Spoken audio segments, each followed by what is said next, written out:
সম্মানিত ভিউয়ার্স, আসসালামু আলাইকুম। হিয়ারিং লস বা কানের কম শোনার সমস্যায় আমরা কনডাক্টিভ হিয়ারিং লস বা sensory neural type hearing loss ছাড়াও আরো একটি গুরুত্বপূর্ণ পর্যায় সম্পর্কে জানবো, যেটা মিক্সড হিয়ারিং লস বা মিশ্র শ্রবণহীনতা।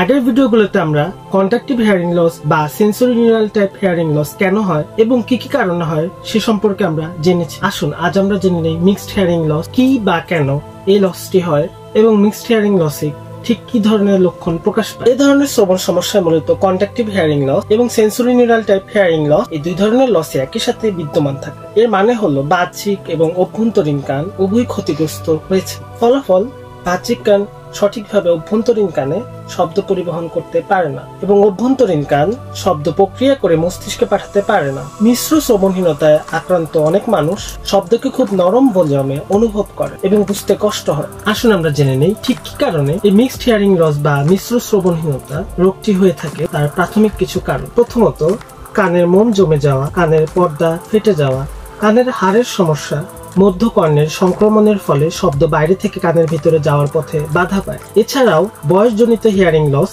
জোরে জোরে শব্দে বেশি সময় থাকা, মাথায় আঘাত লাগা বা কিছু ওষুধের পার্শ্ব প্রতিক্রিয়ার ফলে, এমনকি যখন শ্রবণ স্নায়ু বা ককলিয়ার ক্ষতি হয়। প্রাথমিকভাবে এই সকল কারণে মিক্সড হিয়ারিং লস বা মিশ্র শ্রবণহীনতা রোগটি হয়ে থাকে। যে সকল লক্ষণগুলো প্রকাশ পেলে আপনি বুঝতে পারবেন যে আপনি মূলত এই মিক্সড হিয়ারিং লসে ভুগছেন। আসুন আমরা জেনে নিই এই রোগের প্রাথমিক কিছু লক্ষণ সমূহ: কথা কম শোনা বা অস্পষ্ট শোনা, টিভি বা মোবাইলের শব্দ বাড়িয়ে শুনতে হয়, একাধিক শব্দ একসাথে থাকলে শুনতে সমস্যা হয়, শব্দ শুনতে পেলেও সঠিকভাবে বুঝতে খুব কঠিন লাগে, নিজের কণ্ঠস্বর অস্বাভাবিক বা গম্ভীর শোনানো, ব্যালেন্স বা ভারসাম্য হারিয়ে ফেলা।